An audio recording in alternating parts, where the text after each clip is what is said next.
러시아인들을 무릎 꿇게 하는 무언가가 있지만 그것은 인간이 아닙니다. 우크라이나 전선에서 요새화된 러시아 진지가 점령되었습니다. 안에 있던 병사들이 나와 손을 들고 항복했습니다. 그러나 그들 앞에는 단 한 명의 병사도, 단 한 명의 특공대원도, 단 한 명의 인간도 없었습니다. 그들을 무릎 꿇게 한 것은 로봇이었습니다. 가미카제 지상 로봇과 FPV 드론이 그 위치로 진격하자 러시아 군인들은 선택을 했습니다. 벙커에 남아 폭발당하거나 나와서 항복하거나. 그들은 나왔습니다. 보병 제로, 사상자 제로. 전쟁 역사상 처음 있는 일이며 이것은 시작에 불과합니다. 우크라이나가 구축한 것은 작전이 아니라 혁명이며 독일은 이제 이 혁명의 파트너가 되었습니다. 이 작전의 세부 사항을 살펴보겠습니다. 여기서 일어난 일은 단순한 전술적 성공이 아니라 전쟁의 본질을 깨뜨리는 것입니다. 하르키우 지역에서 요새화된 러시아 진지가 목표가 되었습니다. 보통 이런 진지는 보병 공격, 강력한 화력 지원, 근접 전투, 사상자 위험이 필요합니다. 우크라이나는 다르게 접근했습니다. 1인칭 시점 FPV 드론과 자폭지상 플랫폼을 보내 진지를 포위하고 기다렸습니다. 러시아 군인들이 로봇이 접근하는 것을 보았을 때 그들은 선택을 했습니다. 파괴된 벙커에 남아 폭발당하거나 나와서 항복하거나. 그들은 나왔다. 그들은 손을 들었다. 보병 없이, 인명 손실 없이 그 위치는 손바뀜이 이루어졌습니다. 이것은 일회성 사건이 아닙니다. 젤렌스키는 2026년 4월 13일 방위산업 노동자의 날 연설에서 숫자를 제시했습니다. 지난 3달 동안 모인 시스템은 전선에서 22,000번 이상의 임무를 수행했습니다.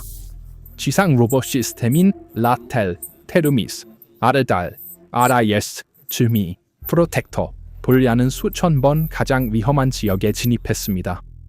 매번 병사가 가야 할 곳에 기계가 갔습니다. 그리고 젤렌스키는 이 발표를 아무 날에나 한 것이 아닙니다. 그는 국방산업 노동자의 날을 선택했는데 그 메시지는 분명했습니다. 우크라이나의 진정한 무기는 전선에서 싸우는 군인들뿐만 아니라 이 기계를 그들을 위해 생산하는 엔지니어와 노동자들입니다. 여기서 이해해야 할 것이 있습니다. 이 로봇들이 무대에 그냥 앉아 있었던 것이 아닙니다. 그들은 러시아 군인들의 사기를 꺾었습니다. 기계가 자신을 쫓고 있다는 것을 아는 것은 군인이 쫓고 있다는 것을 아는 것과는 다른 종류의 두려움을 만듭니다. 왜냐하면 기계는 지치지 않고 두려워하지 않으며 협상하지 않기 때문입니다. 당신이 항복하든지 아니면 존재를 멈추든지. 그리고 이 두려움은 단일 위치에 국한되지 않습니다. 전선에서는 뉴스가 텔레그램 채널을 통해 즉시 퍼집니다. 이제 모든 러시아 군인은 로봇이 그의 벙커로 올 수 있다는 것을 알고 있습니다. 밤낮 없이 잠들 때나 경계 중일 때나 기계의 프로그램은 지치지 않습니다. 이러한 심리적 압박은 물리적 손실보다 더욱 파괴적입니다. 물리적 손실은 부대에 영향을 미치지만 심리적 붕괴는 전선을 전부 휩쓸기 때문입니다.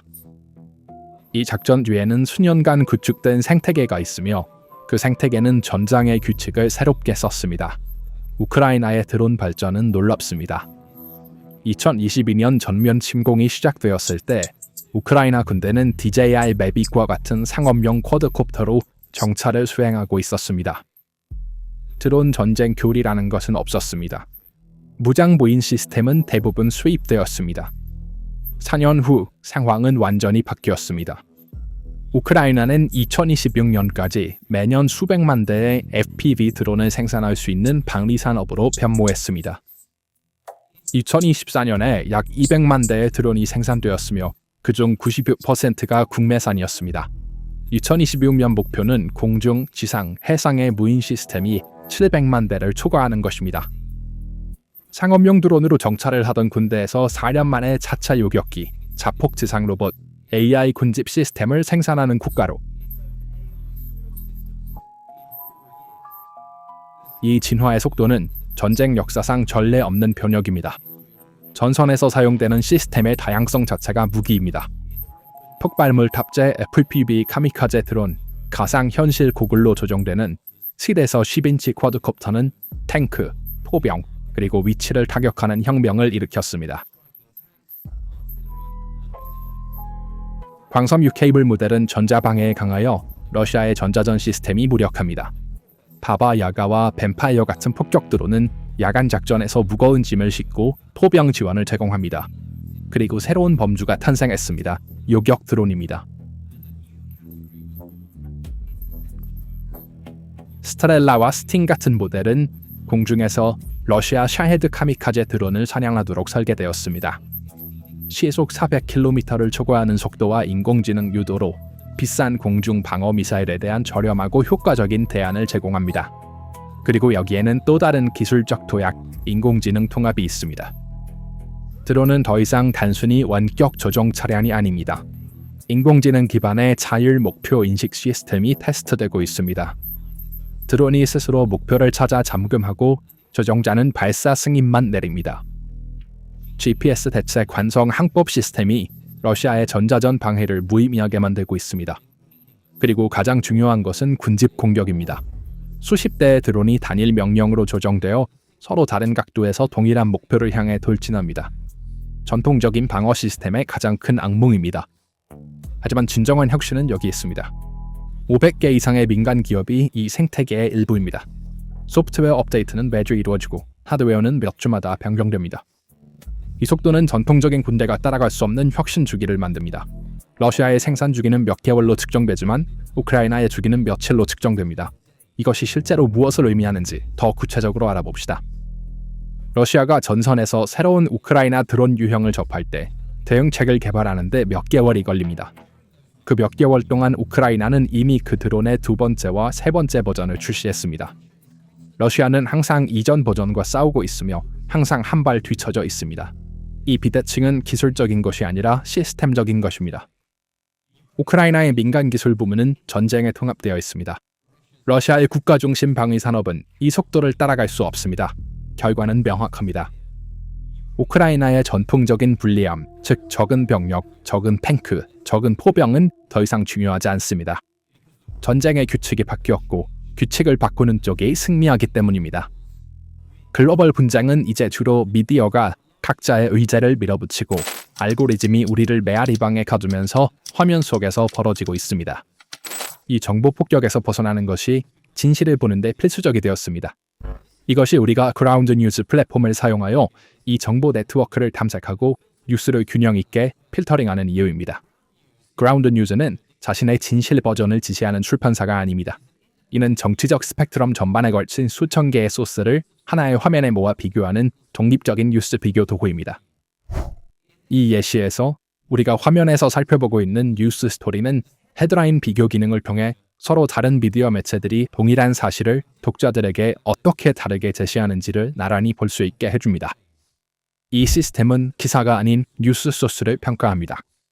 이렇게 하면 당신이 읽고 있는 뉴스의 매체가 어떤 정치적 성향을 가지고 있는지, 독립적인 감시기관이 부여한 정확성 점수는 무엇인지, 그리고 그 매체를 누가 자금 지원하는지, 즉 소요 부족까지 직시할 수 있습니다. 또한 블라인드 스팟 기능을 통해 한 부문이 한 면에 강조하지만 다른 부문이 완전히 무시하는 뉴스 기사를 식별할 수 있어 검열의 진정한 본질을 인식하는 데 도움이 됩니다. 전직 나사 엔지니어가 설립한 이 도구는 잘못된 정보에 대한 분석적 방패입니다. QR코드를 스캔하거나 설명에 있는 그라운드업 뉴스 PP를 방문하여 밴티지 플랜을 40% 할인된 가격으로 무제한 이용하세요. 이제 우리의 지정학적 분석으로 돌아가겠습니다. 공중의 혁명만으로는 충분하지 않았습니다. 우크라이나는 지상에서 그것을 완료했고 전쟁 역사상 최초의 진정한 무인 부대가 등장했습니다. 지상 로봇 시스템은 두 가지 범주로 운영됩니다. 첫 번째는 물류입니다. 터미투와 같은 모델은 40km 범위로 전선에 보급품을 운반하고 병사의 생명을 위험에 빠뜨리지 않고 부상병을 후송합니다. 가장 위험한 임무 중 하나인 전선에서의 부상자 후송이 이제 로봇에게 맡겨졌습니다. 두 번째는 공격입니다. 기관총이나 폭발물을 장착한 라텔, 아누비스, 세프X와 같은 모델이 직접 전투에 참여합니다. 젤렌스키가 발표한 하르키우 작전은 바로 이 조합을 사용했습니다. FPV 드론이 공중에서 압박을 가하는 동안 카미카제 지상 로봇이 그 위치로 진격했습니다. 그리고 이 조합은 참호전의 규칙을 새롭게 쓰고 있습니다. 전통적인 교리는 요새화된 위치를 점령하기 위해서는 중포 사격 후 보병 공격이 필수적이라고 말합니다. 우크라이나는 이를 완전히 우회했습니다. 드론이 공중에서 정찰하고 지상 로봇이 접근합니다. 그 위치에 있는 적은 항복하거나 파괴되는 두 가지 선택에 직면합니다. 인명 위험, 제로. 그리고 이 모델은 매달 더 정교해지고 있습니다. 인공지능 조정으로 드론과 무인 지상 차량이 이제 동기화된 대형으로 움직일 수 있습니다. 그 숫자는 놀랍습니다. 2025년에 지상 로봇 생산이 전년도 대비 488% 증가했습니다. 2026년 목표는 3만 대의 무인 지상 차량입니다. 이 시스템들은 보병의 위험을 제로로 줄여 젤렌스키의 말에 따르면 무사상자 작전을 가능하게 합니다. 이 숫자는 맥락에서 이해해야 합니다. 3만 대의 지상 로봇은 러시아가 한 달에 전선에 보내는 병력 수에 가까운 무인 부대를 의미합니다. 하지만 로봇은 죽지 않고 부상당하지 않으며 파령하지 않고 사지가 저하되지 않습니다. 그들은 항복하기 위해 무정의를 사용하지 않습니다. 그들은 급여를 요구하지 않습니다. 그리고 각각은 공장을 떠나는 순간 전투 준비가 되어 있습니다. 러시아는 3만 명의 군인을 훈련하는데 몇 달이 필요합니다. 우크라이나는 3만 대의 로봇을 생산하는데 몇 주가 필요합니다. 생각해보세요. 군대에서 가장 비싸고 대체하기 어려운 자산은 인간입니다. 우크라이나는 기술로 인력 열세를 극복했습니다. 러시아가 사람을 계속 보내는 동안 우크라이나는 기계를 보냅니다. 한쪽은 병력을 소모하고 다른 쪽은 병력을 보호하며 이 격차는 매달 더 뚜렷해집니다. 이제 독일이 이 생태계의 파트너가 되면서 이 혁명의 규모가 변화하고 있습니다. 베를린에서 4월 14일부터 15일까지 젤렌스키와 프리드리히 메르츠 총리 사이에 체결된 협정은 일반적인 무기 거래가 아닙니다. 이것은 유럽에서 가장 큰 무인 항공기 생산 협정 중 하나이며 아마도 가장 큰 것일 것입니다. 협정에 따라 7종류의 드론 공동 생산을 위한 양해각서가 체결되었습니다. 링서 3.0 12인치 쿼드콥터 4kg 적재 용량 15km 범위 60분 비행시간 적어도 10,000대가 2026년에 독일에서 생산될 예정입니다. 테르밋 지상 로봇, 물류 및 대피, 바브카 정찰 드론, 아누비스 및 세스 X 공격 드론, 콜리브리 10인치 FPV 카미카제, 그리고 샤히드 혼터 스트릴라 요격기.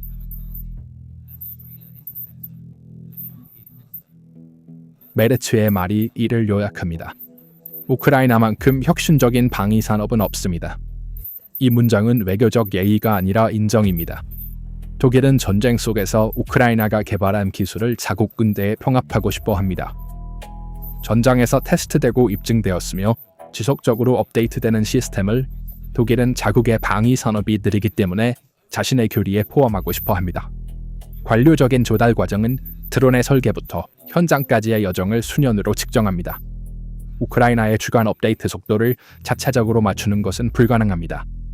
이 협정은 그 속도를 독일 산업에 주입하는 방법이며 그 패키지는 방대합니다. 약 40억 유로의 방위비, 수백 개의 패트리어트 미사일, IRIS-T 시스템, 탄약, 그리고 심층 타격 능력 자금 지원. 오테리온 에어로직스 합작 투자 회사를 통해 자율 공격 드론이 독일에서 대량 생산될 것입니다. 이는 공급에서 생산으로의 전환을 의미합니다. 독일은 더 이상 무기만 보내는 것이 아니라 함께 제작하고 있습니다. 이 협정의 진정한 의미는 이것입니다. 우크라이나의 드론 혁명은 더 이상 한 나라의 전쟁이 아닙니다. 유럽 방위 구조의 일부가 되고 있습니다. 나토의 동부 전선을 강화하고 있으며 러시아에 대한 비대칭적 우위를 영구적으로 만들고 있습니다.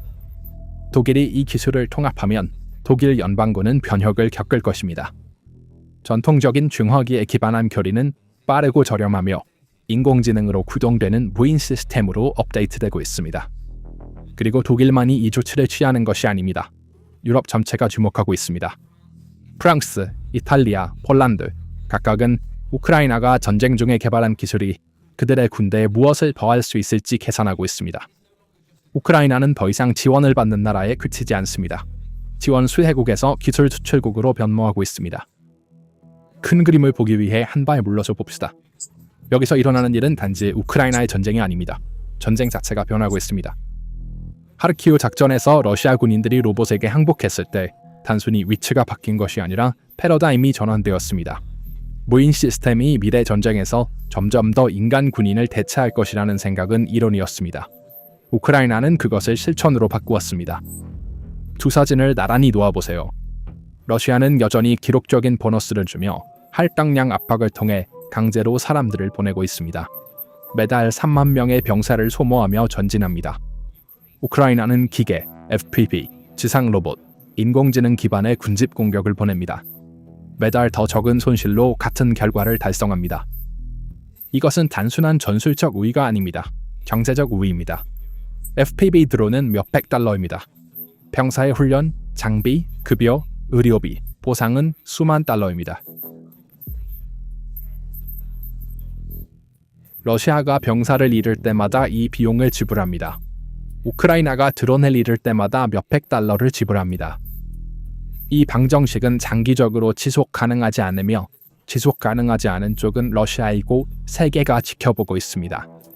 미 국방부, 영국 국방부, 심지어 중국까지 모두가 우크라이나의 전장 실험실에서 교훈을 얻고 있습니다. 미래에는 지상 로봇 배대, AI 군집 공격, 하이브리드 무인 부대가 표준이 될 수 있습니다. 나토 교리가 다시 쓰여지고 있으며 그 교리의 첫 페이지에는 우크라이나의 이름이 적힐 것입니다.